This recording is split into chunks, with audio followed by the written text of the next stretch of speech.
December মাসের শীত সন্ধ্যা, বাইরে কুয়াশার মৃদু আনাগোনা। আমি আমার বন্ধু ব্যোমকেশের ঘরে বসে তার শেষতম রহস্যের সমাধান নিয়ে একটি বিস্তারিত লেখা তৈরি করছিলাম। সেই সীমান্তের চাদর রহস্য, সামান্য একটি চুরি থেকে কিভাবে দেশ জুড়ে ছড়ানো একটি আন্তর্জাতিক গুপ্তচর চক্রের পর্দা ফাঁস হলো, তা ভাবলে আজও শরীরের রক্ত হিম হয়ে আসে। আমি লেখাটির শেষ লাইনগুলো লিখছিলাম, যেখানে আমরা জীবন বাজি রেখে বাতিঘরের ভেতরে বসে থাকা ৮ জনের সেই আন্তর্জাতিক দলকে পাকড়াও করেছিলাম। সেই ভয়ানক কেসের কথা মনে পড়লে আজও মনে হয় আমাদের মতো সাধারণ মানুষের জীবনেও যে এমন চরম নাটকীয়তা আসতে পারে, তাহা বিশ্বাস করা কঠিন। আমার লেখা প্রায় শেষ। ইজি চেয়ারে আধশোয়া হয়ে ব্যোমকেশ তখন হাতে তুলে নিয়েছে অমৃতবাজার পত্রিকা।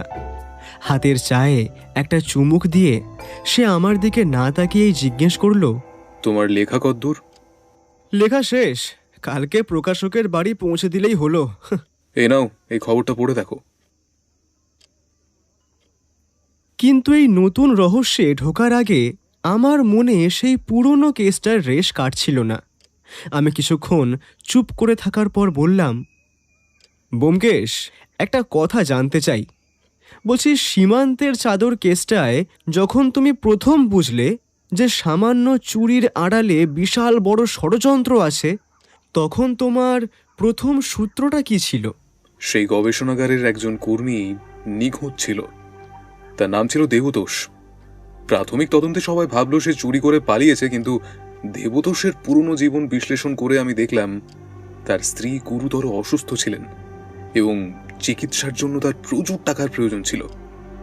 সে অভাবে পড়ে চুরি করতে পারে, কিন্তু সে যে ফাইল পাচার করেছে সেটার মূল্য এবং ঝুঁকি তার সাধ্যের বাইরে।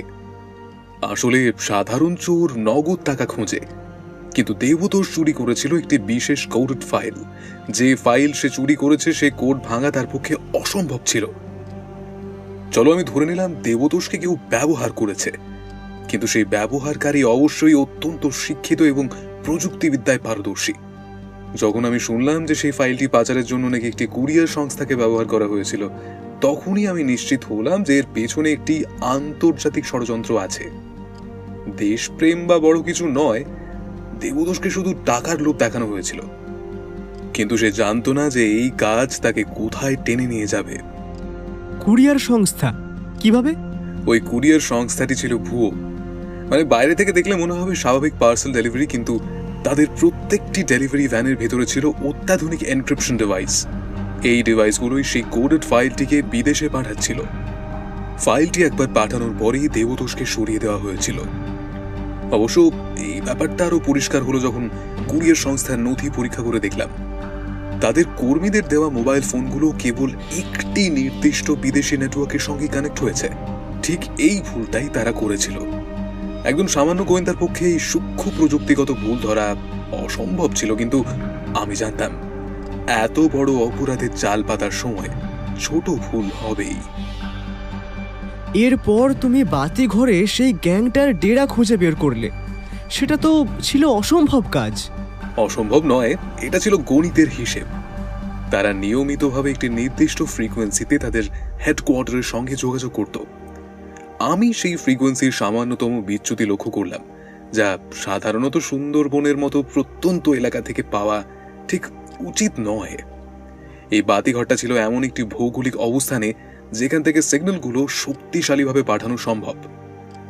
পুলিশ যখন দেবতোষের গ্রামের বাড়িতে ছুটছিল, আমরা তখন সুন্দরবনের দিকে যাচ্ছিলাম, যেখানে গিয়েই আমরা দেখলাম বাতিঘরের ভেতরে গোপনে রেডিও ট্রান্সমিশন হচ্ছে। তখনই আমরা নিশ্চিত হলাম যে এটি শুধু পাচার নয়, এটা দেশের ভেতরে নাশকতা তৈরির একটা প্রস্তুতি ছিল। তাই জীবন বাজি রেখে সেই রাতেই আমাদের দুজনকে ভেতরে ঢুকতে হয়েছিল, কারণ পুরো দলটিকে ধরতে হলে তাদের যোগাযোগ বিচ্ছিন্ন করাটা ছিল খুব জরুরি। আমরা যদি সামান্য দেরি করতাম তবে তারা নকশাগুলো ধ্বংস করে দিত এবং দেশের নিরাপত্তার বড় ক্ষতি হতো। সত্যি, তোমার তীক্ষ্ণ দৃষ্টি না থাকলে সেদিন দেশ একটা বড় বিপদের মুখে পড়তে পারত। যাগ্গে ওসব ভয়ানক পর্বের কথা। এখন আপাতত আমার লেখার দিকে নজর দেওয়া যাক।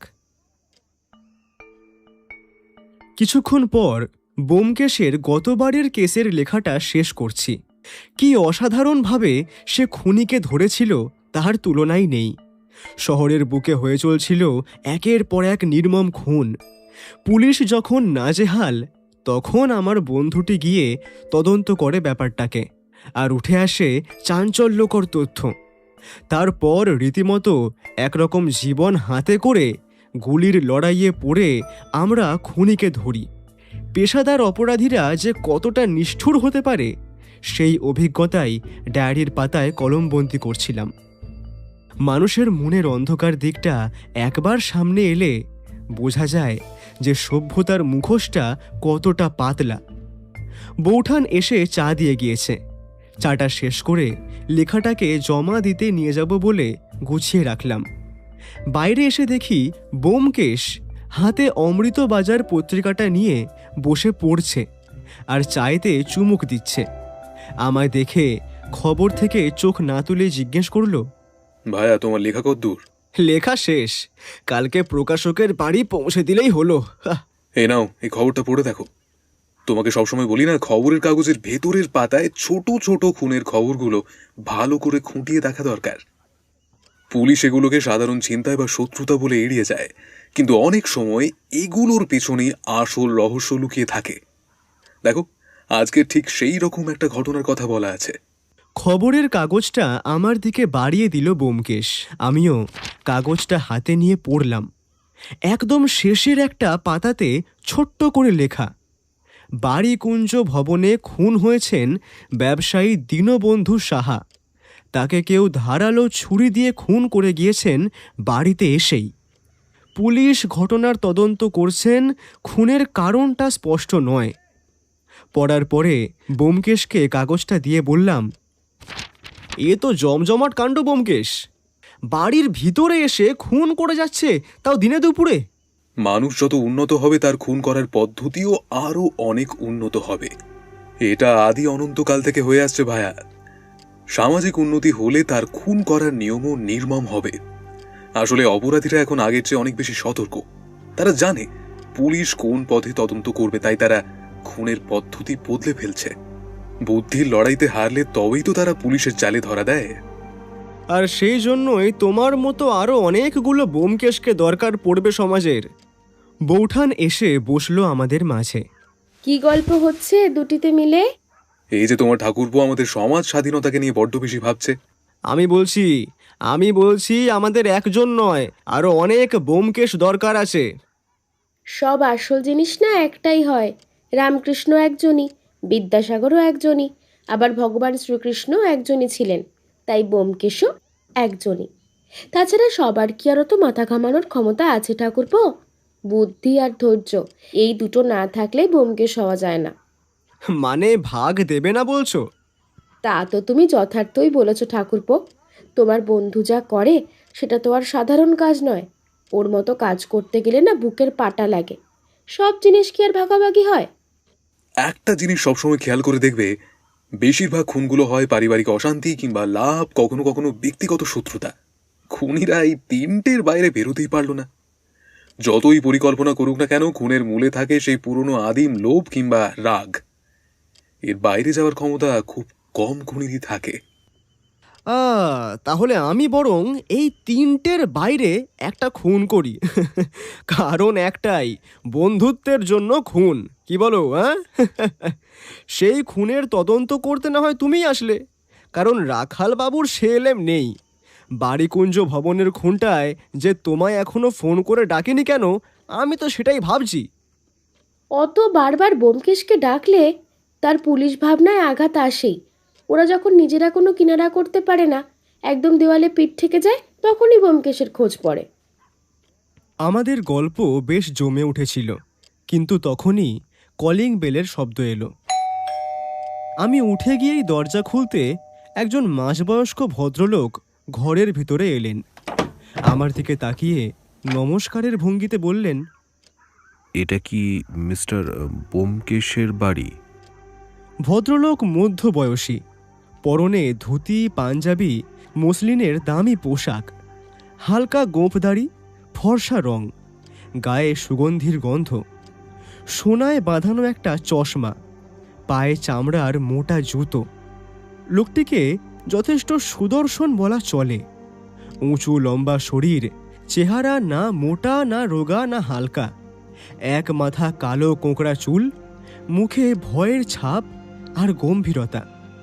বাঙালিদের মধ্যে এই ধরনের পুরুষরাই সব জায়গায় রূপের সমস্ত গুণাগুণগুলো পেয়ে থাকে। এত বড় লম্বা শারীরিক বর্ণনা দিলাম বলে পাঠকেরা আবার বিরক্ত বোধ করবেন না যেন। আসলে তার চেহারাটা সত্যি আকর্ষণীয়, তবে লোকটির চেহারার চাকচিক্যের আড়ালে একটা অদ্ভুত অস্থিরতা ছিল। বারবার নিজের রুমাল দিয়ে কপাল মুছছিলেন তিনি, যেন ভিতরে ভিতরে ভীষণ অস্বস্তিতে ভুগছেন। আগে হ্যাঁ, আসুন, এটি ওনার বাড়ি। তারপর ভদ্রলোক আমার দিকে তাকিয়ে জিজ্ঞেস করলেন, নমস্কার, আপনি বুঝি ব্যোমকেশ বাবু? না না, আমি সুবিমল বন্দ্যোপাধ্যায়। উনি সে যাকে আপনার দরকার। আচ্ছা, আপনি তাহলে সুবিমল বাবু। পথ ভ্রমণের শিকার গল্পটি যা লিখেছিলেন মশাই, ধন্য একেবারে। আমাদের বাংলায় থ্রিলার লেখক সত্যি খুব কম রয়েছে। আপনার লেখাগুলো পড়ে আমার বেশ ভালো লাগে। আপনার গল্পে গোয়েন্দাগিরির যে ধরনটা দেখিয়েছেন, ঠিক সেই রকম তীক্ষ্ণ বুদ্ধিরই আজ আমার প্রয়োজন। অনেক জায়গায় ঘুরেছি জানেন, কিন্তু কেউ আমাকে ভরসা দিতে পারেনি। আমি বুঝতে পারলাম এই ভদ্রলোক যেমন সংস্কারী রুচিশীল, তেমনই শিক্ষিত, আর সাহিত্য পরিবেশ নিয়ে জ্ঞান রাখেন। খুশি হয়ে বললাম, এ তো পরম সৌভাগ্য।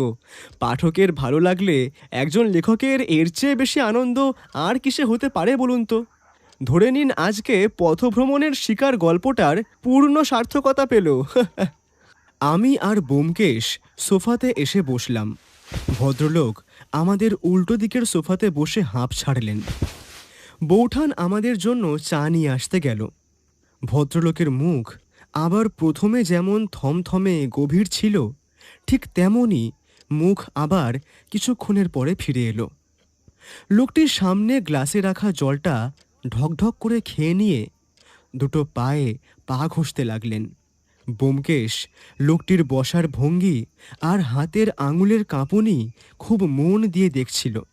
লোকটি যে স্বাভাবিক নেই সেটা ওর চোখ এড়ায়নি। বলুন, আপনার কি উপকার করতে পারি? ব্যোমকেশ মহাশয়, আপনার প্রতি আমার পূর্ণ ভরসা রয়েছে। আসলে বড্ড বিপদে পড়েই আপনার কাছে ছুটে আসতে হলো। ঠিক কি বিপদ যদি একটু খোলসা করে প্রথম থেকে বলেন, মানে সরাসরি বলুন কি হয়েছে, কোনো রাগ ঢাক করার দরকার নেই। আমি অনিমেষ দাশগুপ্ত। কলকাতার গুপ্ত জুয়েলারি মার্কেটটা আমাদেরই। আমাদের বলতে আমার বাবার ছিল, কিন্তু বাবা চলে যাবার পরে আমি আর আমার বড়দা দোকানটার দেখাশোনা করি। আমার বাড়ি বকুলতলা রাজপথে। আমাদের পৈতৃক বাড়িতেই আমরা আর আমি আর দাদা থাকি পরিবার নিয়েই।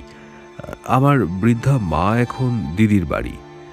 বাড়িতে আমি, আমার স্ত্রী আর আমার ছেলে, আর আমার দাদার পরিবারেও দাদা বৌদি আর দাদার একমাত্র মেয়ে, আর আছে আমার বিধবা বোন। বোনেরও এক ছেলে, অবশ্য সে দার্জিলিংয়ে থাকে পড়াশোনার জন্য। আমাদের বাড়ির ছাদ এক হলেও আমাদের খাওয়া পড়া সবই আলাদা রয়েছে। এমনকি দোকানের ভাগাভাগি জিনিস, ওটাও দুটো ভাগেই ভাগ হয়। এমনটা একেবারেই নয় যে দাদার সাথে আমার কোনো রকম কোনো শত্রুতা।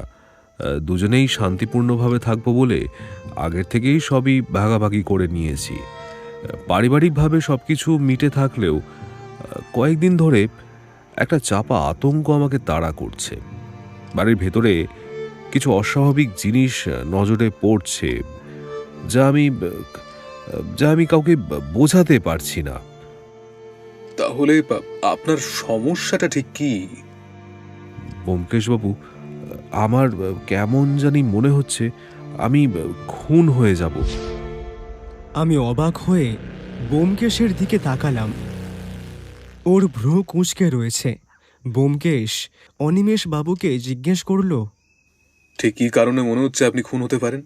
মানে হঠাৎ করে আপনার মনে এই মরণ ভয় কেন এলো? কেউ কি সরাসরি হুমকি দিয়েছে নাকি অন্য কোনো ঘটনা ঘটেছে? লোকটি ওনার পকেট হাতড়ে একটা কাগজ বের করে ব্যোমকেশের হাতে দিল। ও সেটাকে মেলে বেশ কিছুক্ষণ চোখ বুলিয়ে তারপর জোরে জোরে উচ্চারণ করে পড়ল, আগামী রবিবার বিকেলের মধ্যে শেষ নিঃশ্বাস ত্যাগের জন্য প্রস্তুত হও অনিমেষ। তিনজনেই একে অপরের মুখ চাওয়াচাবি করলাম।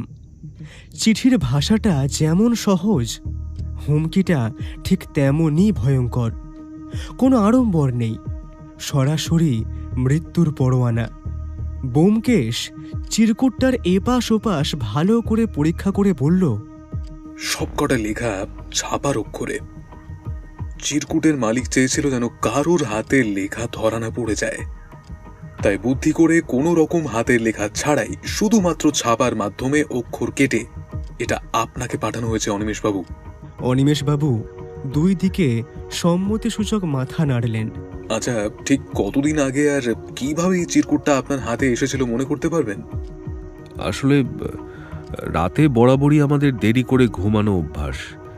দিনে দোকানের সমস্ত কাজকর্ম মিটিয়ে তার হিসেবপত্র ঠিক করে রাতে একটু নিয়মিত বই পড়ার অভ্যেস আছে আমার।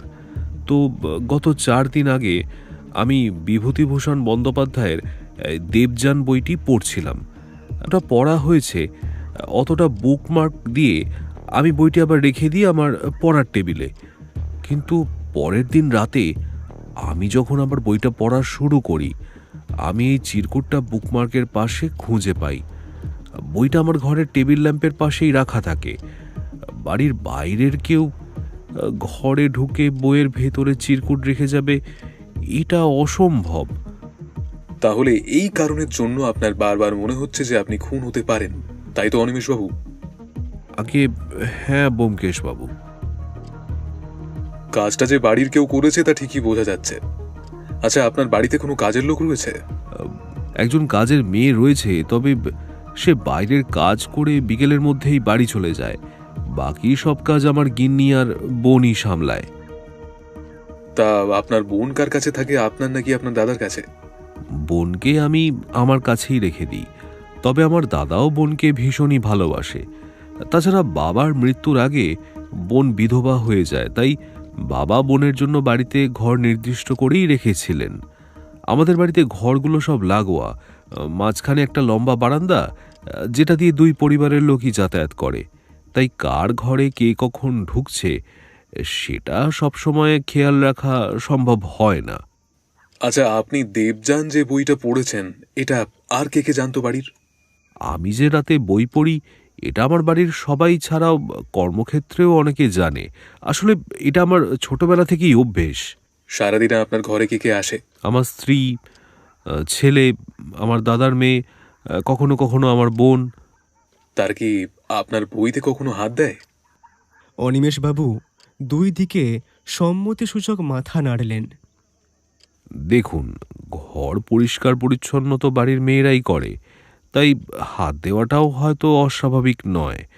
তাছাড়া মাঝে মাঝে আমার ভাইজিটা এসে বইয়ের পাতা উল্টে দেখে, কিন্তু সে তো নিতান্তই বাচ্চা মেয়ে, তার পক্ষে এমন জঘন্য কাজ করা কি সম্ভব?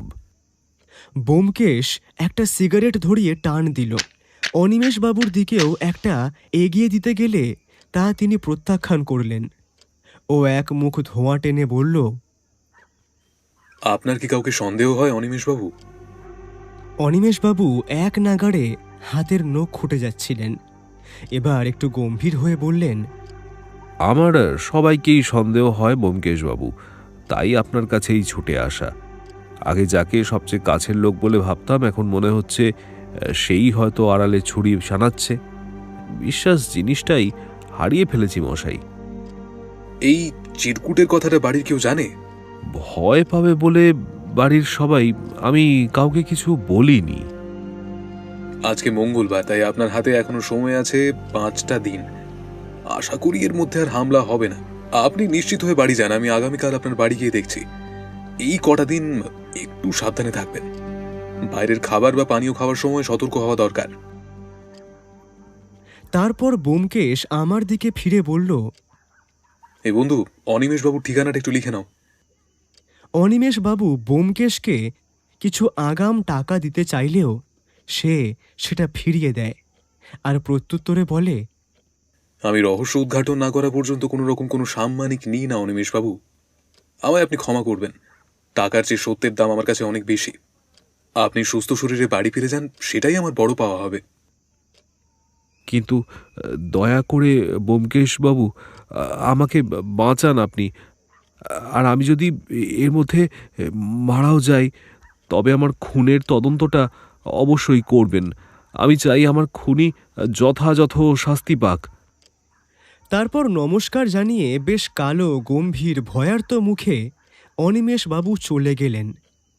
অনিমেষবাবু চলে যেতে বৌঠান এসে জিজ্ঞেস করল, উনি কিন্তু বেশ ভয় পেয়ে গিয়েছিলেন, তাই না? মৃত্যু ভয় বড় ভয় যে বৌঠান। আগামী মৃত্যুর বাণী ঘোষণা হয়ে গেলে ভয় পাওয়াটা যে বড়ই স্বাভাবিক। তা কি ভাবছো ব্যোমকেশ? ভাবছি অনিমেষ বাবুর দাদার সাথে অনিমেষ বাবুর সম্পর্কটা ঠিক কেমন। আসলে একটা দোকান থেকে ভাগাভাগি নিয়ে সমস্যা হওয়াটা খুব একটা বিরল ঘটনা নয়। টাকার সম্পত্তির ভাগ যখন ঠিকঠাক হয়ে যায়, তখন ভেতরে ভেতরে একটা ঈর্ষা দানা বাঁধতে শুরু করে, আর সেই ঈর্ষাই অনেক সময় খুনের উস্কানি দেয়।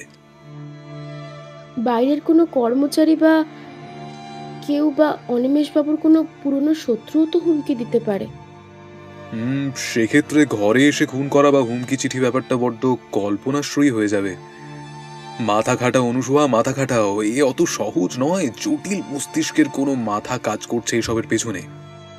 বাইরের লোক কেউ অনিমেষ বাবুর বেডরুমে গিয়ে ওর পড়ার বইয়ের ভেতরে চিরকুট ঢুকিয়ে দেবে, এটা ভাবা বোকামি। অপরাধী বাড়ির ভেতরেই আছে, এবং সে আমাদের চেয়েও কয়েক কদম এগিয়ে ভাবছে।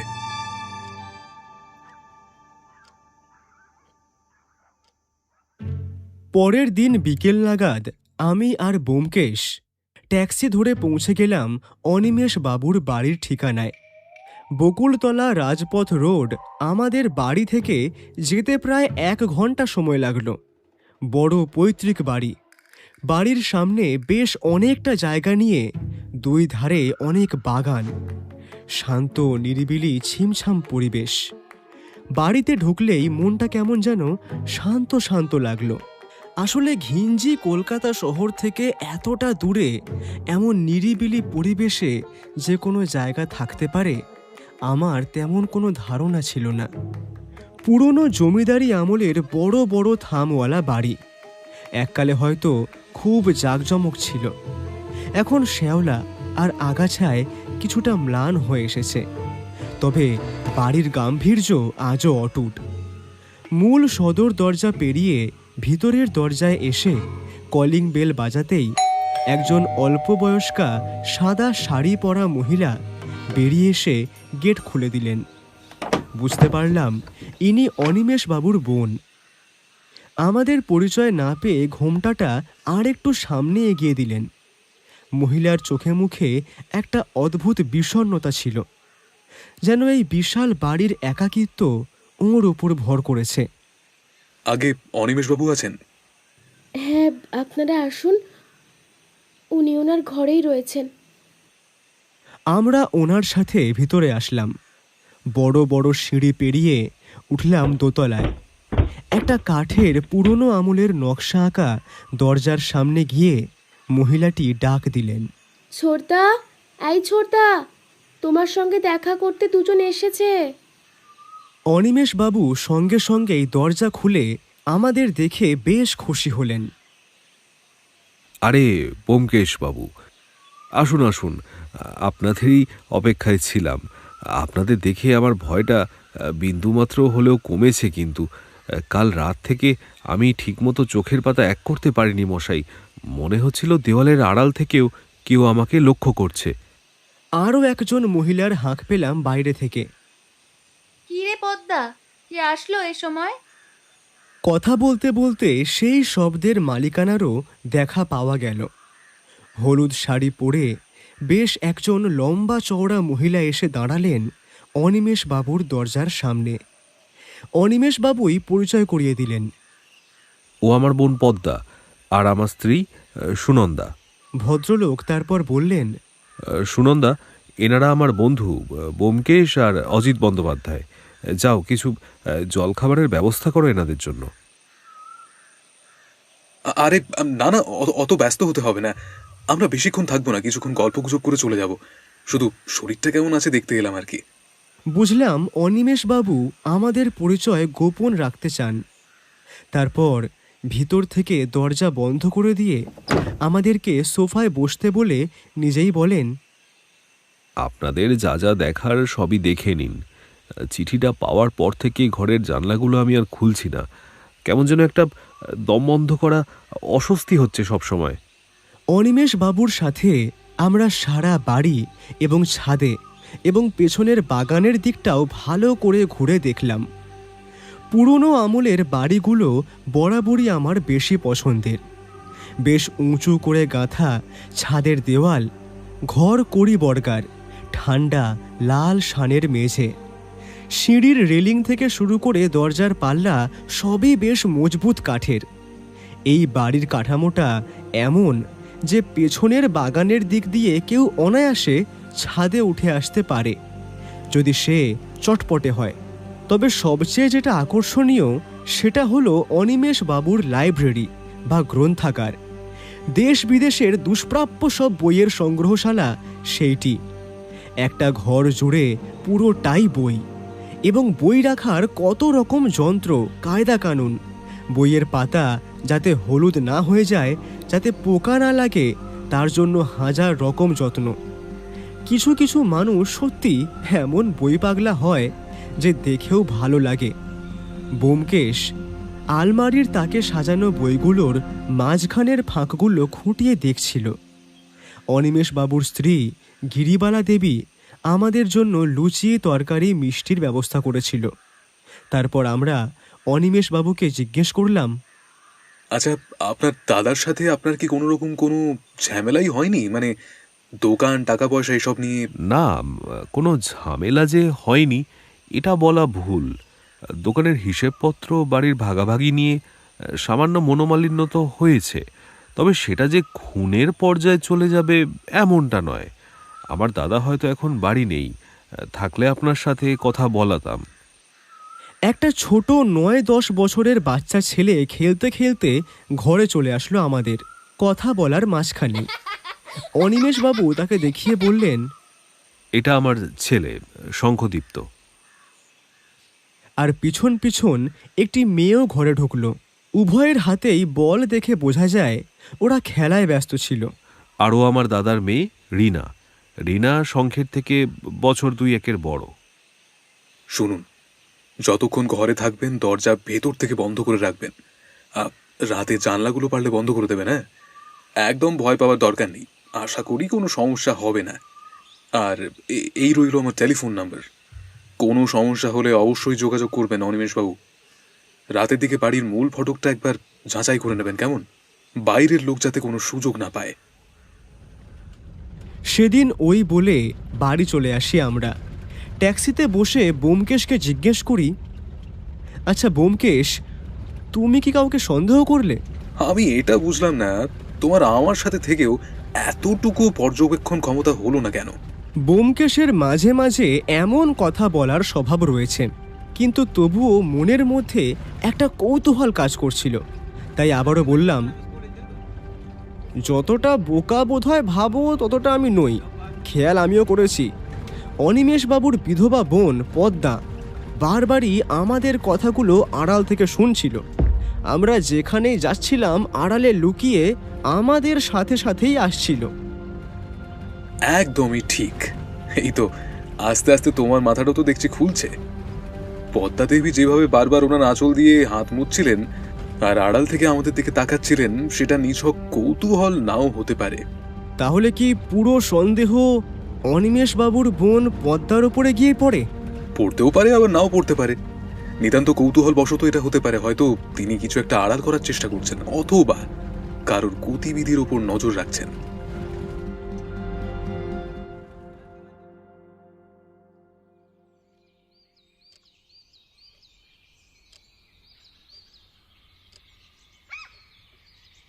সকালে চায়ের কাপে চুমুক দিতে না দিতে টেলিফোনটা বেজে উঠল সশব্দে।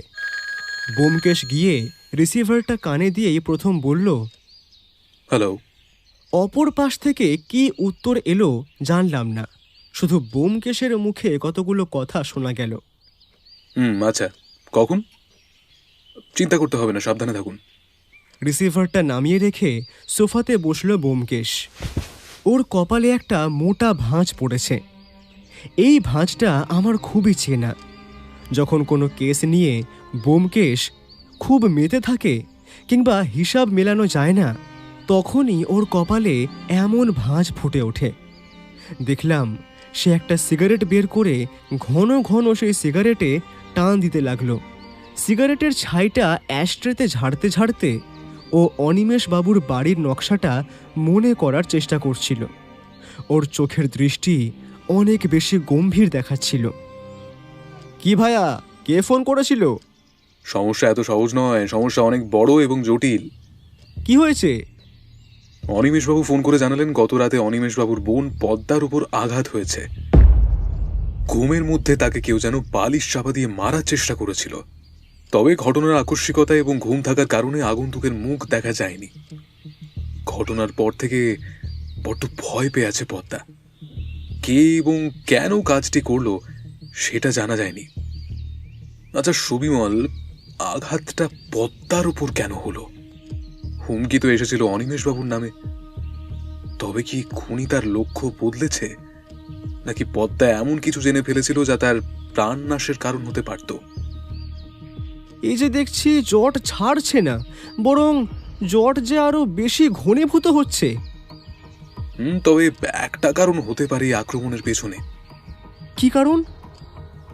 গতকাল আমাদেরকেও সন্দেহ করতে পারে, এটাও একটা কারণ হতে পারে। আমাদের উপস্থিতি হয়তো অপরাধীকে অস্থির করে তুলেছে। সে তাড়াহুড়ো করে কোনো একটা প্রমাণ লোপাট করতে চাইছে। খুনির তো উদ্দেশ্য ছিল অনিমেষ বাবুকে মারা, কিন্তু তার বোনের ওপর কেন আঘাতটা হলো? আজকে কি বার জানো? আজকে বৃহস্পতিবার। তার মানে হাতে আর মাত্র 2 দিন সময় রয়েছে। কিন্তু অনিমেষবাবু নিষেধাজ্ঞার কারণে আমরা তো অনিমেষবাবুর বাড়িতে গিয়ে খোঁজ খবর নিতে পারছি না, কারোর সাথে কথাও বলতে পারছি না। তাই কেস এগোনোর তো কোনো রাস্তাও নেই। কি বলছো, খুনটা হবে? আততাই যদি ঘরের লোক হয় তবে খুনটা হবেই, কিন্তু মোটিভ কি? মোটিভ খুঁজে পাওয়া গেলে হয়তো কেসটা সমাধান হতে সময় লাগবে না। টাকা পয়সার কোনো গোপন লেনদেন বা পারিবারিক কোনো পুরনো ওয়েল, মোটিভ এই দুটোর মধ্যেই থাকার সম্ভাবনা বেশি। পরের দিন বিকেলে রাখালবাবু এলেন। তার এমন আগমনে এখন আর মোটেও বিচলিত হই না। আগে ফোন করে ব্যোমকেশ আর আমাকে ডাকা হতো খুনের তদন্ত করার জন্য। এখন একেবারে বাড়িতে এসেই হাজির হন রাখালবাবু। অন্য কেস হলে এতটা হয়তো হকচকিত হতাম না, কিন্তু এই কেসের কথা শুনে হকচকিয়েই গেলাম। রাখালবাবুর মুখে কোনো হাসি নেই, এমনকি কুশল বিনিময়ের সময়টুকুও তিনি মোটেই নিলেন না। ওনার গলার স্বরে একটা চাপা উত্তেজনা ছিল। রাখালবাবু বললেন, বকুলতলা রাজপথের ওখানে অনিমেষ দাশগুপ্ত নামে একজন ব্যবসায়ীর মৃত্যু হয়েছে। মাথায় জোরে আঘাত লেগে মৃত্যু। লাশটা দেখে মনে হচ্ছে কাল মাঝরাতের পর কোনো এক সময় ঘটনাটা ঘটেছে। ধস্তাধস্তি হলেও বাইরের কেউ খুব একটা টের পায়নি। তবে মৃত্যুর আগে সামান্য ধস্তাধস্তি যে হয়েছে সেটা বোঝা গেছে। আমি অবাক হলেও ব্যোমকেশকে দেখে মনে হচ্ছিল না যে সে খুব একটা অবাক হয়েছে বলে, বরং এটা যেন হওয়ারই ছিল এমন ভাব। ওর চোখে মুখে কোনো উত্তাপ নেই, বরং একটা ঠান্ডা হিসেবি ভাব কাজ করছে। ও জানতো যে অপরাধী এতটা সময় আমাদের দেবে না। এটা হওয়ারই ছিল রাখালবাবু। রবিবারটা যে আগেই চলে আসবে 2 দিন সেটা আমার জানা ছিল। আমি যখন সেদিন এই বাড়িতে এসেছিলাম তখনই বাড়ির পরিবেশ দেখে বুঝেছিলাম যে খুনি খুব ছটফট করছে। সে চাইছে কাজটা দ্রুত মিটিয়ে ফেলতে, যাতে কোনো প্রমাণ না থাকে। রবিবারটা যে আগেই চলে আসবে সেটা আমার জানা ছিল। রাখালবাবু ভ্যাবাচাকা হয়ে আমাদের দিকে তাকিয়ে থাকলেন। তার অবশ্য না বোঝারই কথা। আমি রাখালবাবুকে প্রথম থেকে এতটা অবধি যা যা ঘটেছে সমস্ত কথা বলে বুঝিয়ে দিলাম। সবটা শুনে রাখালবাবু একটু মাথা চুলকোলেন। মনে হলো ওনার কাছে পুরো ব্যাপারটা এখন আরও বেশি গোলমেলে ঠেকছে। তাহলে আপনি একবার কেসটা দেখুন ব্যোমকেশবাবু। এই বাড়ির ভেতরে কি হচ্ছে সেটা সাধারণ পুলিশি পদ্ধতিতে ধরা পড়া মুশকিল। আপনি না থাকলে খুনি আমাদের চোখে ধুলো দিয়ে বেরিয়ে যাবে। আচ্ছা, যেদিন আমরা প্রথম গেলাম অনিমেষবাবুর বাড়িতে, সেদিন ওইটুকু সময়ের মধ্যে বাইরের কেউ বাড়িতে ঢুকেছিল? আমি মনে করার চেষ্টা করলাম গেটে কোনো অচেনা সাইকেল বা কাউকে দাঁড়িয়ে থাকতে দেখেছিলাম কিনা, কিন্তু কিছুই মনে পড়ল না। আমি একটু চিন্তা করে বললাম, না। কেন ব্যোমকেশ, কি হয়েছে? ভেবে দেখো, সেদিন রাতেই অনিমেষবাবুর বোন পদ্মার উপর আঘাত হয়েছিল। পদ্মা দেবীর ঘরের দরজা তো ভেতর থেকে বন্ধ থাকার কথা ছিল। তাহলে খুনি ভেতরে ঢুকলো কিভাবে? নাকি সে আগে থেকেই ভেতরে ছিল? হ্যাঁ, তো এটাতে কি প্রমাণিত হয়? অর্থাৎ কেউ আমাদেরকে সন্দেহ করেছিল রবিবার অনিমেষবাবুকে যে খুন করা হবে সেটা যে অনিমেষবাবু জেনে গিয়েছিল, খুনি সেটা বুঝতে পেরেছিল। খুনি চাইছিল আমাদের সামনে নিজেকে আড়াল করতে। সে জানতো আমরা একবার তদন্তে নামলে তার পালানোর রাস্তা বন্ধ হয়ে যাবে। সে তো খুনি নিজেই চিরকুটের মাধ্যমে জানিয়েছে অনিমেষবাবুকে। এখানে আবার জেনে যাওয়ার কি রয়েছে বন্ধু? এখানেই তো আসল খেলা। খুনি সেই চিরকুট দেয়নি, সেই চিরকুট দিয়েছে অন্য একজন। হয়তো কোনো হিতাকাঙ্ক্ষী বা বাড়িরই কেউ তাকে সাবধান করতে চেয়েছিল, আর খুনি সেই সুযোগটাকেই নিজের কাজে লাগিয়ে দিল। যাকে আপাতত এখন চলো অনিমেষবাবুর বাড়িতে, সেখানে গিয়েই বরং চিরুনি তল্লাশি চলুক। রাখালবাবু, চলুন। প্রায় 10 মিনিটের মধ্যে তৈরি হয়ে পুলিশের জিপে করে আমরা একেবারে চলে গেলাম বকুলতলা রাজপথে।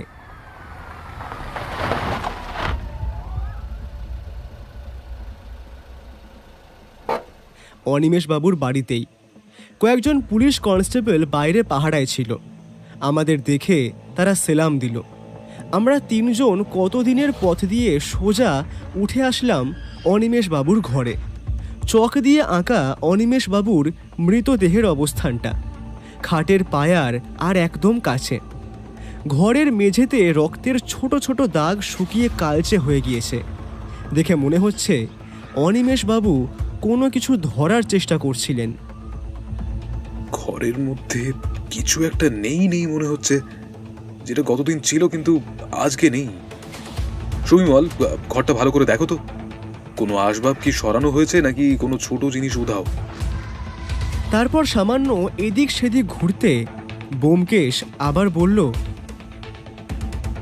ফুলদানি, হ্যাঁ, এই টেবিলের ওপর মাঝখানে কাঁচের ফুলদানি ছিল, আমি স্পষ্ট মনে করতে পারছি। ওতে কয়েকটা টাটকা রজনীগন্ধা রাখা ছিল। সেই জায়গাটা এখন পুরোপুরি ফাঁকা। ব্যোমকেশবাবু, ওটা ভেঙে 3-4 টুকরো হয়ে পড়েছিল নিচে।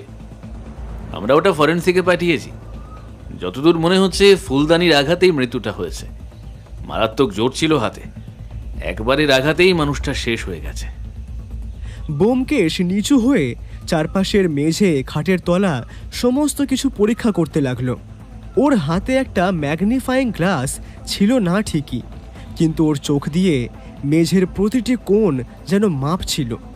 তারপর খাটের নিচে ঝুঁকে সামান্য একটু মুচকি হেসে বলল, রাখালবাবু, চলুন, বাড়ির সকলের সাথে আলাদা করে একটু কথা বলা দরকার।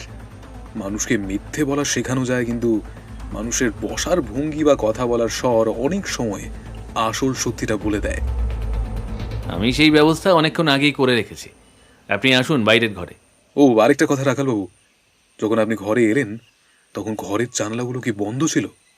আমরা যখন আসি তখন জানালাগুলো এখন যেমন বন্ধ রয়েছে অমন করেই বন্ধ ছিল। আর সোজা হয়ে খাটের পায়ার ঠিক পাশে পড়েছিল অনিমেষবাবুর মৃতদেহটা।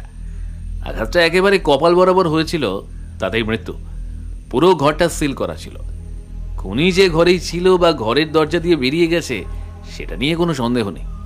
কে প্রথম খবর দেয়? অনিমেষবাবুর স্ত্রী সুনন্দা দেবী প্রথম আমায় খবরটা দেন। আচ্ছা, চলুন কথা বলি। আমরা উপরের তলার বারান্দাতে আসলাম। সেখানে অনেকজনই রয়েছে বাড়ির। সবার মুখে দুঃখের ছায়া স্পষ্ট। অনিমেষ বাবুর মাকে এখনো খবর দেওয়া হয়নি। তার শারীরিক অবস্থা ভালো নয়। এইসব শোনার পরে যদি কোনো সমস্যা হয়। ব্যোমকেশ প্রথমে সুনন্দা দেবীকে গিয়ে জিজ্ঞেস করে। সুনন্দা দেবী বারান্দার এক কোণে বসে পাথরের মূর্তির মতো চুপ করেছিলেন। সুনন্দা দেবী, আমি আপনার মনের অবস্থাটা বুঝতে পারছি। এতটুকু ছোট ছেলে নিয়ে কিন্তু আপনার স্বামীর খুনিকে উপযুক্ত শাস্তি দিতে আপনাকে যে এতটুকু সাহায্য পুলিশদের করতেই হবে। তা আপনার স্বামীকে যে কেউ বাড়ির ভিতর থেকে মারতে পারে, এটা কি আপনি আগে কখনো আঁচ করেছিলেন? আমি রোজকারের মতো আজকে সকালেও চা আর বিস্কুট নিয়ে ওনার ঘরের সামনে গিয়ে ডাকাডাকি করি। আসলে মাঝে মাঝে উনি পড়ার মধ্যে এতটাই ডুবে থাকেন যে ওই ঘরেই রাতে ঘুমিয়ে পড়েন। আর বাড়ির গৃহ ডাক্তারের পরামর্শে কটা দিন পদ্মার সাথে আমি নিজেই ঘুমোচ্ছি, তাই উনি একাই ছিলেন ঘরে। কিন্তু সকালে অনেক ডাকাডাকির পরেও যখন ওঠেননি, আমি তখন দরজা খুলে ভিতরে আসি। আর তারপরে দরজা কি ভেতর থেকে খোলা ছিল?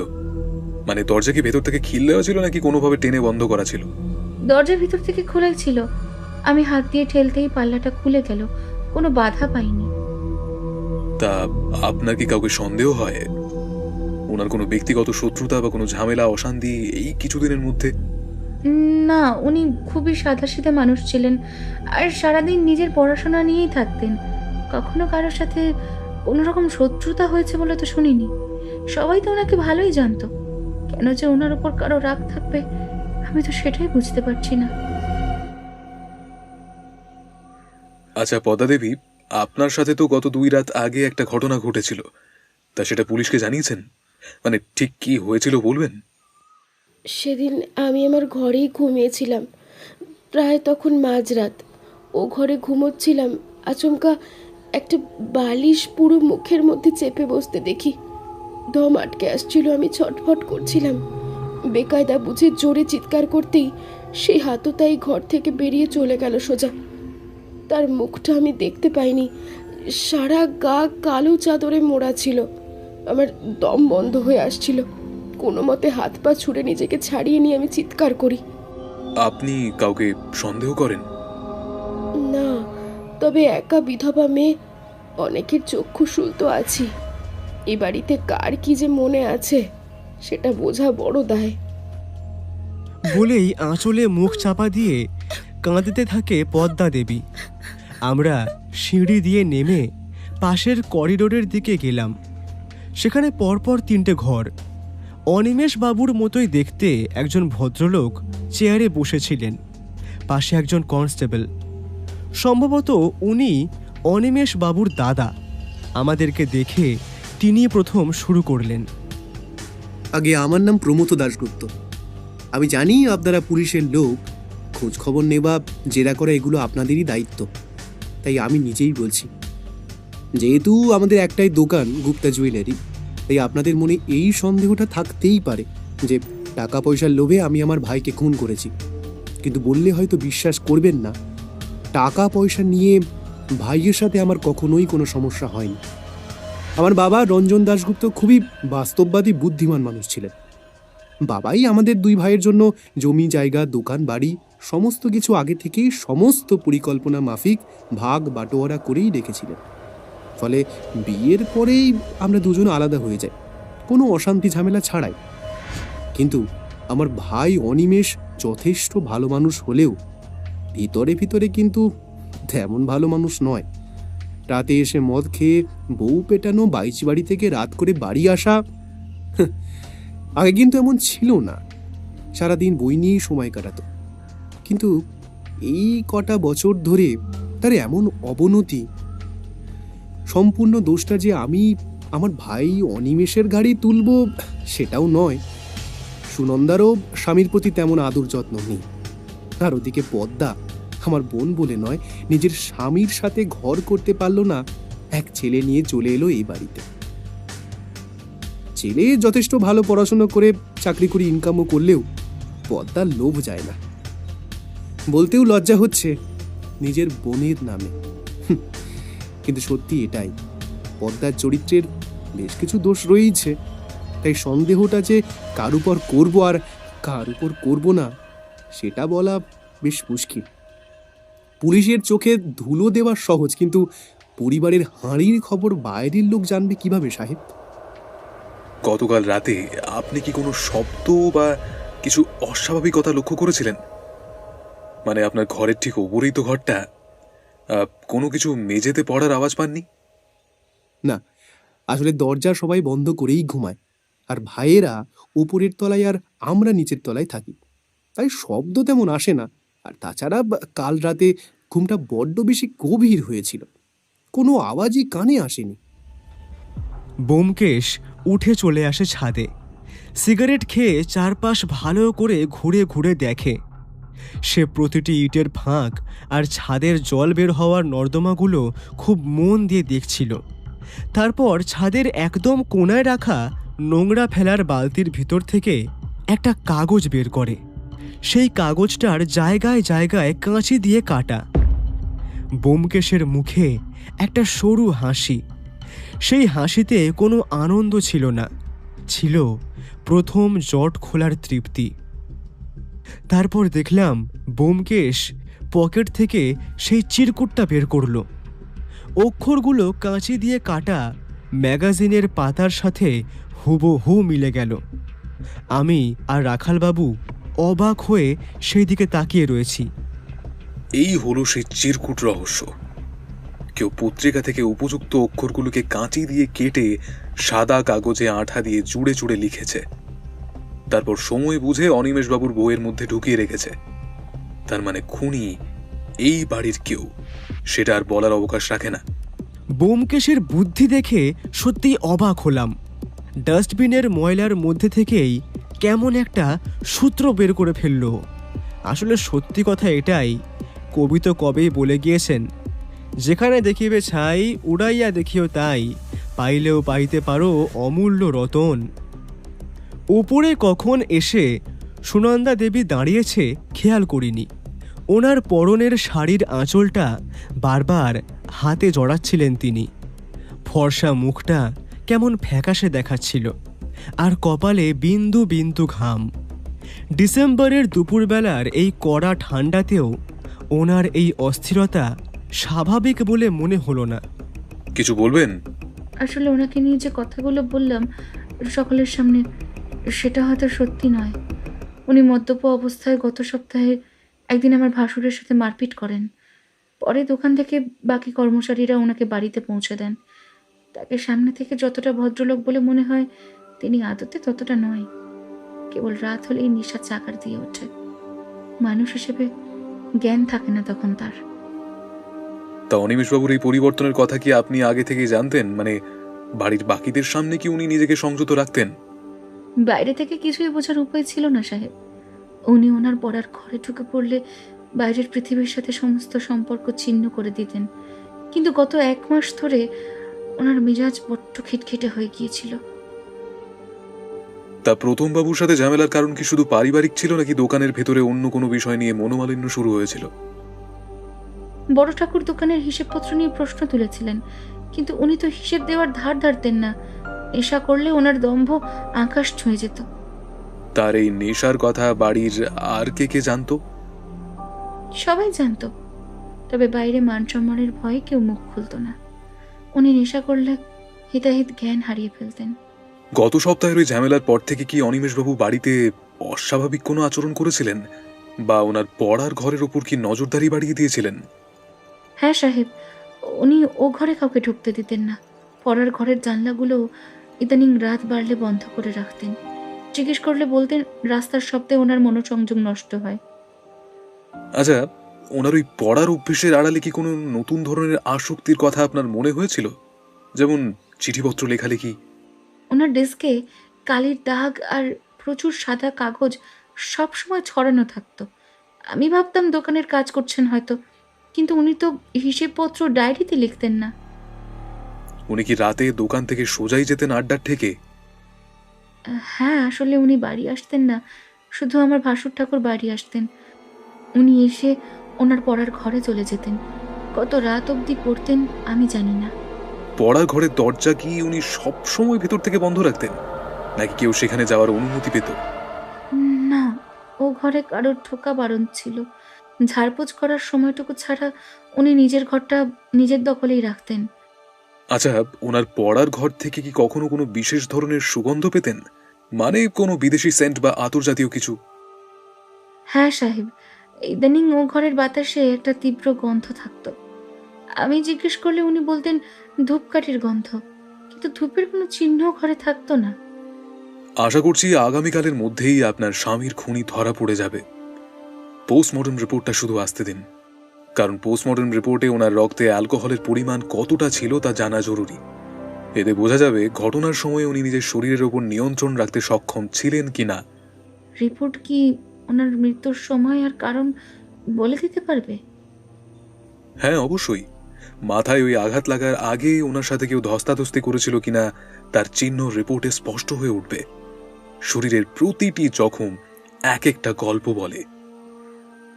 আপনার স্বামীর শরীরে অন্য কোথাও কোনো পুরনো আঘাতের চিহ্ন ছিল কিনা সেটাও জানা খুব জরুরি। আপনি কি শেষ কয়েকদিন ওনার শরীরে কোনো অস্বাভাবিক দাগ দেখেছিলেন?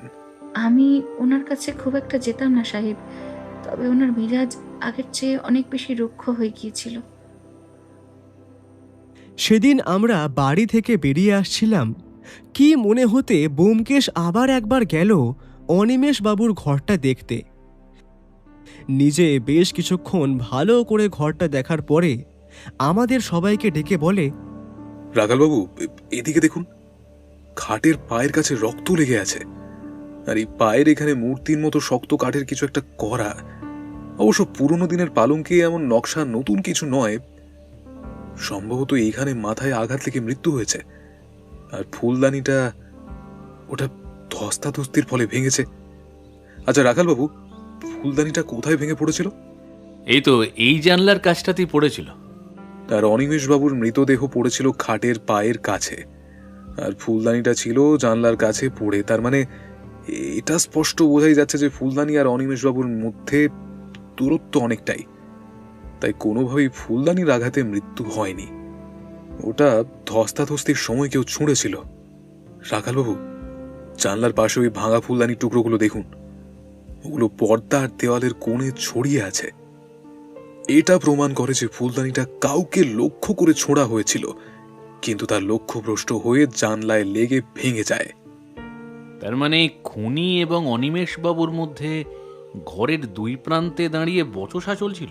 আগে হ্যাঁ, অনিমেষ বাবু খাটের পায়ের দিকে ছিলেন আর খুনি ছিলেন জানলার উল্টো দিকে। দুজনের মধ্যে প্রবল উত্তেজনা থাকায় খুনি হাতের কাছে যা পেয়েছিল তাই ছুঁড়েছিল। খাটের ওই নকশা করা মূর্তির উপর রক্তের ছোপ আর জখমের ধরন একদম মিলে যাচ্ছে। অনিমেষবাবু মদ্যপ অবস্থায় নিজেকে সামলাতে না পেরে সরাসরি ওই কাঠের তীক্ষ্ণ কোণে আছড়ে পড়েছিলেন। সেই দিন আমরা অনিমেষ বাবুর বাড়ি থেকে বেরিয়ে সোজা গেলাম গুপ্তা জুয়েলার্সে। দোকানের কর্মচারীদের কাছ থেকে বেশ কিছু খবরাখবর নিয়ে জানতে পারলাম, সত্যি দোকানে এক সপ্তাহ আগে প্রমথবাবু এবং অনিমেষ বাবুর মধ্যে একটা বেশ বড়সড় দ্বন্দ্ব হয়। তবে দোকানে দুই ভাইয়ের মধ্যে যথেষ্টই মিল ছিল, কিন্তু ইদানিংকালে অনিমেষ বাবুর যে সঙ্গদোষ খারাপ হয়েছিল সেটা সকলেই স্বীকার করল। বন্ধু, তুমি রাখালবাবুর সঙ্গে থানাতে চলে যাও। আমার সামান্য কাজ রয়েছে, আমি একটু দেরি করে আসব। তবে আমি রাতের মধ্যেই একবার থানাতে পৌঁছে যাব। আসলে আমাকে একবার বাগবাজার এলাকার ওই পুরনো আড্ডার ঠেকগুলোতে একটু খোঁজ নিতে হবে। অনিমেষবাবু সেখানে কার সাথে সময় কাটাতেন সেটা জানা দরকার। তুমি কি মনে করছো বাইরের কেউ ওনাকে ব্ল্যাকমেল করছিল বা কোনো রকম ভয় দেখাচ্ছিল?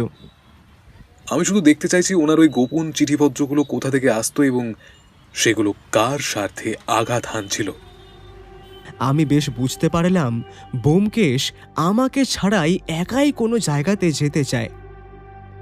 অবশ্য এটা কেসের একটা বড় অংশ। সব জায়গাতে ব্যোমকেশ নানান অভিনয় করে অনেক তথ্য জোগাড় করেছে। এখানে একের বেশি দুইজন হলে সন্দেহ হয়। তাই আমি বেশি কথা না বাড়িয়ে বললাম, বেশ ঠিক আছে, আমি রাখাল বাবুর সঙ্গে থানায় যাচ্ছি, তুমি সাবধানে থেকো ভায়া, আর অবশ্যই নিজের খেয়াল রেখো। আমি চলে এলাম থানাতে। প্রায় 8:30 নাগাদ ব্যোমকেশ এলো থানায়। আজকে রাখালবাবু তার বাড়িতে ভোজের জন্য আমন্ত্রণ জানালো, তাই অগত্যা অনুসুয়াকে টেলিফোন করে জানিয়ে দেওয়া হলো যে আজকে রান্না না করতে। রিপোর্টে কি এসেছে? খানিক ধস্তাধস্তি হয়েছে মৃত্যুর আগে।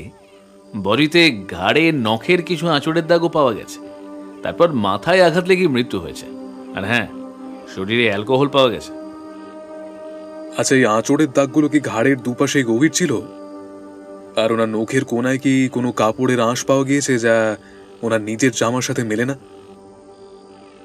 হ্যাঁ স্যার, মনে হচ্ছে ধস্তাধস্তির সময় উনি কাউকে সজোরে জাপটে ধরার চেষ্টা করেছিলেন। আর অ্যালকোহলের মাত্রা এতটাই বেশি ছিল যে ওনার পক্ষে বেশিক্ষণ লড়াই করা সম্ভব ছিল না। দেখলাম ব্যোমকেশ কিছু বলল না, শুধু মৃদু হাসল। ব্যোমকেশের কপালে আর কোনো ভাঁজ নেই, মুখে একটা রহস্যময় হাসি। বুঝলাম সমস্ত রহস্যের সমাধান ব্যোমকেশ করে ফেলেছে। এবার আগামীকাল কেবল রহস্য উন্মোচনের পালা। এখন যে কিছুই জানতে পারবো না ওকে খুঁচিয়ে, সে আমি বিলক্ষণ জানি, তাই চুপ করেই থাকলাম। কালকের জন্য বেশ কিছু কথা সে রাখালবাবুকে বলে রাখল। রাখালবাবুর সঙ্গেই তার বাড়িতে গেলাম। সেখান থেকে পেট পুড়ে জমিয়ে খেয়ে দিয়ে বাড়ি আসলাম তখন রাত প্রায় 10:30। আগামীকাল বিকেলে একেবারে আপনি আমাদের নিয়ে চলে যাবেন বকুলতলা রাজপথে অনিমেষবাবুর বাড়িতে। সেইখানেই খুনি ধরা পড়বে। তার আগে দাশগুপ্ত বাড়ির ফ্যামিলি ফিজিশিয়ান নিহার রঞ্জন বাবুর টেলিফোনের নাম্বারটা একটু জোগাড় করিয়ে দেবেন, তাহলেই সব চট খুলে যাবে। ভায়া, তুমি কি ভাবছো একটু খুলে বলবে? ডক্টর নিহার রঞ্জন বাবুর প্রেসক্রিপশন মেলালেই বোঝা যাবে এই বাড়িতে কার জন্য কড়া ঘুমের ওষুধ আনা হতো। তার কারণ খুনি সেই ওষুধকেই মাধ্যম হিসেবে ব্যবহার করেছিল। আপনি কি মনে করেন পদ্মা দেবীকে ইচ্ছে করে ঘুম পাড়িয়ে দেওয়া হয়েছিল যাতে উনি পাশের ঘরের কোনো আওয়াজ না পান? ঠিক তাই রাখালবাবু, পাশের ঘরে ধস্তাধস্তি আর জানলার ফুলদানি ভাঙার আওয়াজ না শোনার পেছনে কেবল গভীর ঘুম দায়ী নয়, অন্য রাসায়নিক কারণও থাকতে পারে।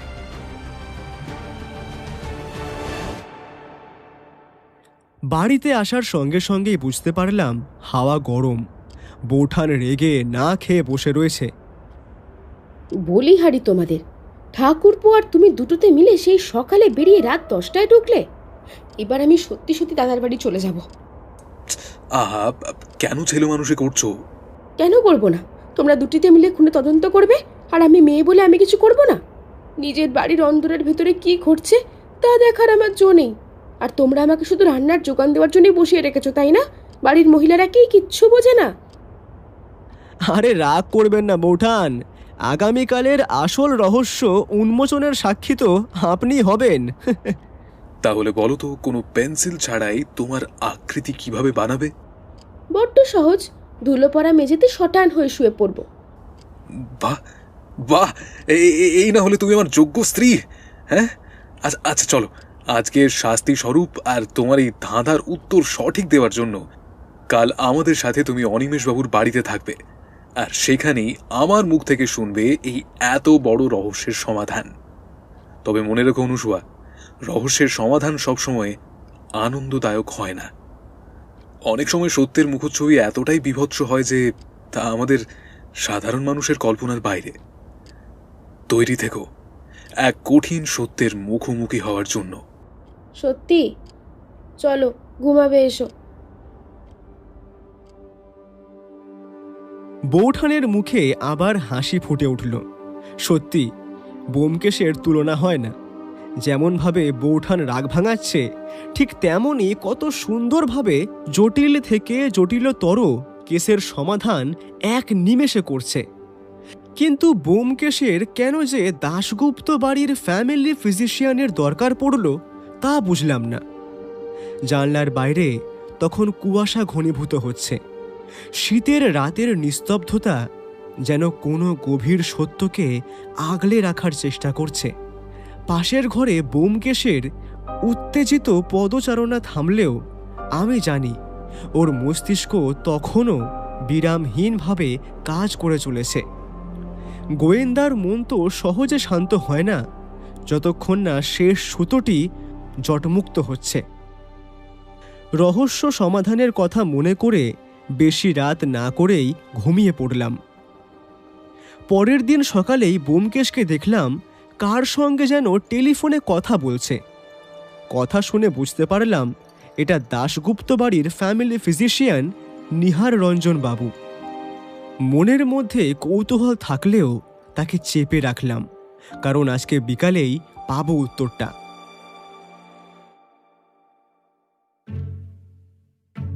সারাটা দিন পড়াশোনার মধ্যেই কেটে গেল। বিকেলে তৈরি হয়ে নিলাম খুব তাড়াতাড়ি ওর সঙ্গে বেরোবো বলে। সময় মতো রাখালবাবু তার পুলিশের জিপ গাড়ি নিয়ে চলে এলো হ্যারিসন রোডের বাড়িতে। আমি, ব্যোমকেশ আর বৌঠান তিনজনেই গেলাম। অনুসুয়া পুটিরামের ওপর বাড়ির দায়িত্ব দিয়ে বের হলো। প্রায় 1 ঘন্টা পরে আমরা এসে পৌঁছালাম বকুলতলা রাজপথে। রাখালবাবু আগে থেকেই সব কিছু ঠিক করে রেখেছিলেন।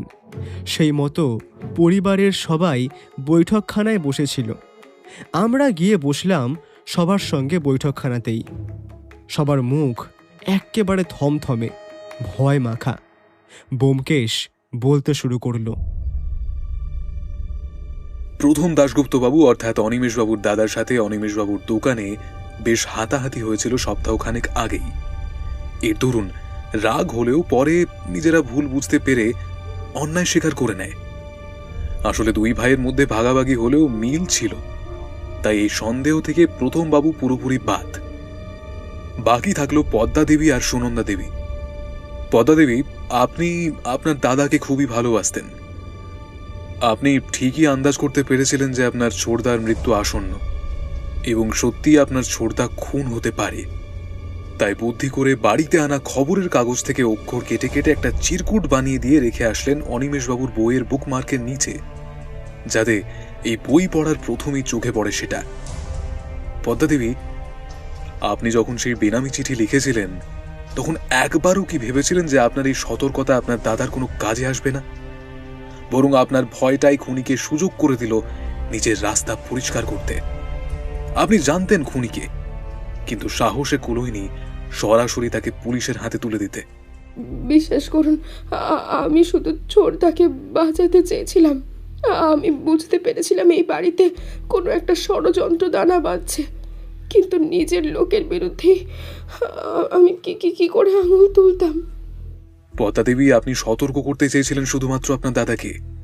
আপনি এটাই ভেবেছিলেন যে আপনার দাদা হয়তো ভয় পেয়ে পুলিশের বা গোয়েন্দার শরণাপন্ন হবেন। আর ঠিক হলো সেটাই।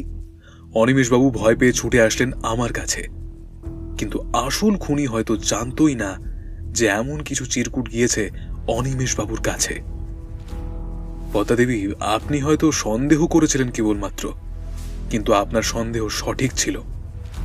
অনিমেষবাবু আমাকে জানানোর পরের দিন আমি যখন এই বাড়িতে আসি, অনিমেষবাবু আমায় বন্ধু হিসেবে পরিচয় দিলেন, কিন্তু এক নাগাড়ে আমাদের ওপর নজর রেখে চলেছিলেন আপনি আর সুনন্দা দেবী। আমাদের কথাবার্তা, আচার আচরণ সবকিছুই লক্ষ্য করছিলেন। আর তখনই সন্দেহ হয় সুনন্দা দেবীর। সুনন্দা দেবী বুঝতে পারেন আপনি যে কোনো প্রকারই হোক আপনার ছোড়দাকে আগে থেকে সতর্ক করছেন। তাই সেদিন রাতের অন্ধকারে আপনাকে মারতে হোক বা ভয় দেখাতে হোক, সুনন্দা দেবী আসেন আপনার ঘরে। কিন্তু আপনার চুরির শক্ত ধারালো মুখে হাতটা কেটে যায় সুনন্দা দেবীর। সেটা গতদিনেই খেয়াল করেছি। তাছাড়া সুনন্দা দেবী আপনাকে ছোট বড় অনেক কথাই শোনাতেন। সবসময় আপনার উপর জোর জুলুম করাও তার একটা বদগুণ ছিল, কিন্তু শেষ রক্ষা হলো না। আমি পদ্মা দেবীর ওষুধগুলো দেখেছি। সেখানে ছিল ঘুমের বড়ি। বাড়ির পারিবারিক ডাক্তার নিহারঞ্জন বাবু আপনাকে বিশ্রামে থাকতে বলেছিলেন, কিন্তু ঘুমের ওষুধ দেয়নি। রাতে আপনি কটা দিন ধরে শুয়েছিলেন সুনন্দা দেবীর পাশে, ফলে সুনন্দা দেবীর কাজটা সহজভাবে হচ্ছিল না। তাই আপনাকে ঘুম পাড়িয়ে দিত সেই ঘুমের ওষুধ খাইয়ে।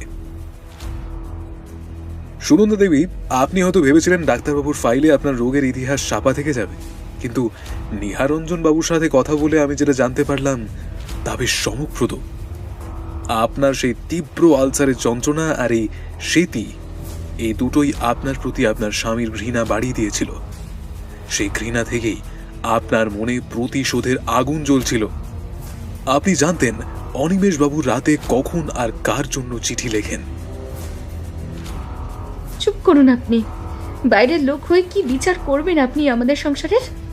সেই রাতের নরককুণ্ড আমি নিজে দেখেছি, আপনি দেখেননি।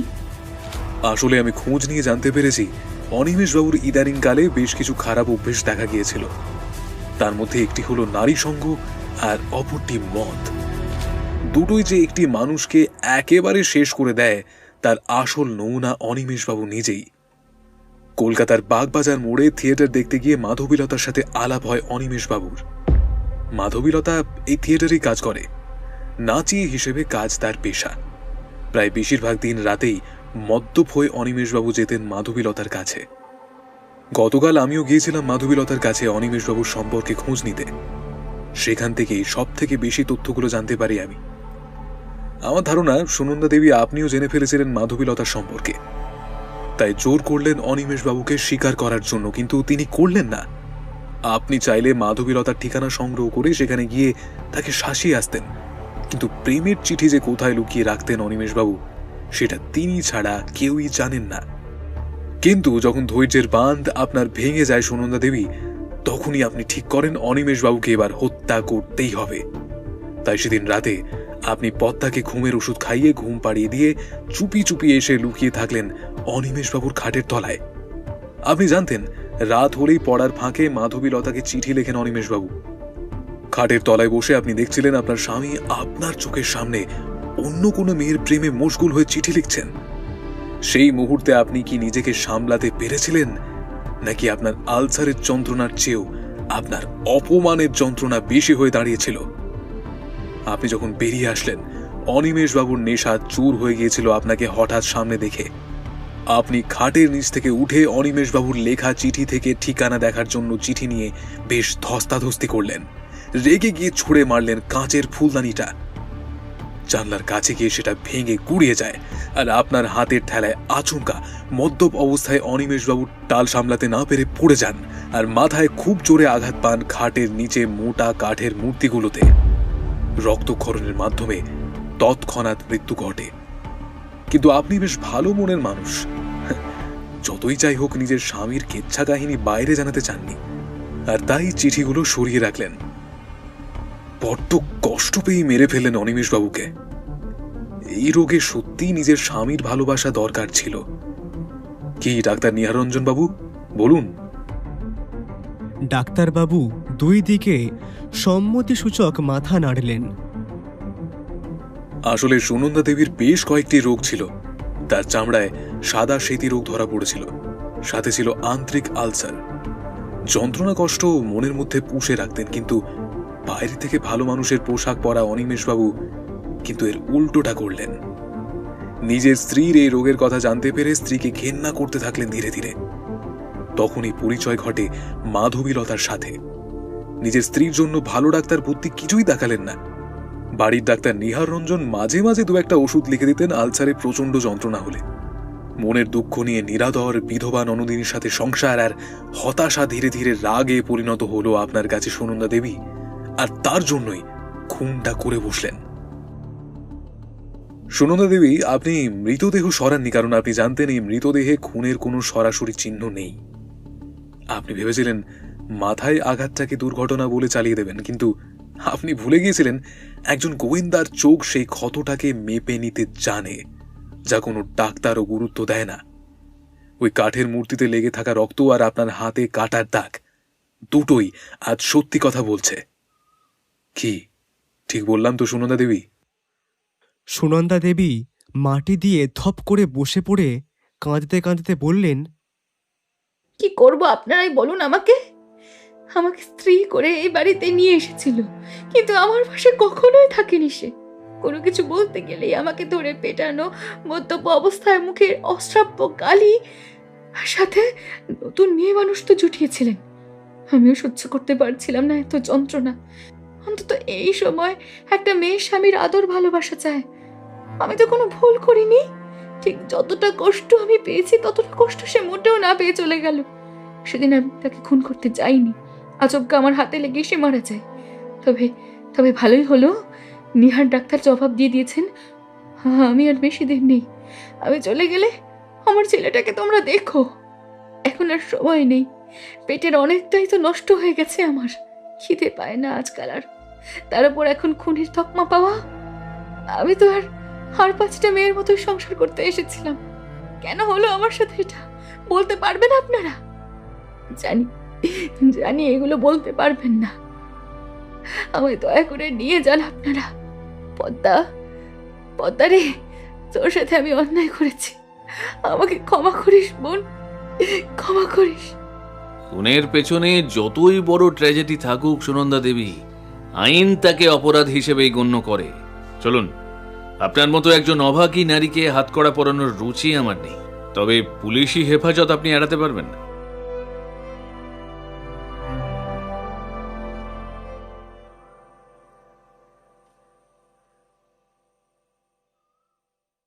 কি হলো বৌঠান, মন খারাপ? সুনন্দার জন্য খুব খারাপ লাগছে। অনিমেষবাবুকে প্রথমে কত ভালো লোকই না মনে হয়েছিল, কিন্তু সে যে আসলে ভিতরে ভিতরে এমন একটা লোক। বাইরে থেকে আমরা যাকে ভদ্রলোক বলি, তার ভেতরটা কতটা পচে গিয়েছে সেটা অনেক সময় তার পরিবারও টের পায় না। সত্যটা বেরিয়ে এলো সুবিমল, কিন্তু এই সত্যের স্বাদ বড্ড তিতকুটে। ওইসব বাজে লোকের জন্য ভেবো না, আমার কাছে তুমি রয়েছো। আমি না হয় এই জীবন তারই অন্বেষণে কাটিয়ে দেব। ওই যে এক এবং অদ্বিতীয়। সূর্যাস্তের সঙ্গে সঙ্গে সমস্ত ধরনী কমলা আলোয় ভরে গেল। বিকেলের সেই ম্লান আলোয় ওদের দুজনের দীর্ঘ ছায়া রাস্তার ধুলোয় মিশে একাকার হয়ে যাচ্ছিল। সত্যের জয় হয়েছে ঠিকই, কিন্তু সেই জয়ের আনন্দ উদযাপন করার মতো মানসিকতা আমাদের কারুরই ছিল না। অনিমেষ বাবুর মতো মানুষের চারিত্রিক অধঃপতন আর সুনন্দা দেবীর মতো এক ভাগ্যহতা নারীর চরম পরিণতির সাক্ষী হয়ে বুকটা ভারী হয়ে আসছিল। হ্যারিসন রোডের মোড়ে যখন পৌঁছালাম, তখন অন্ধকার আরও ঘন হয়েছে।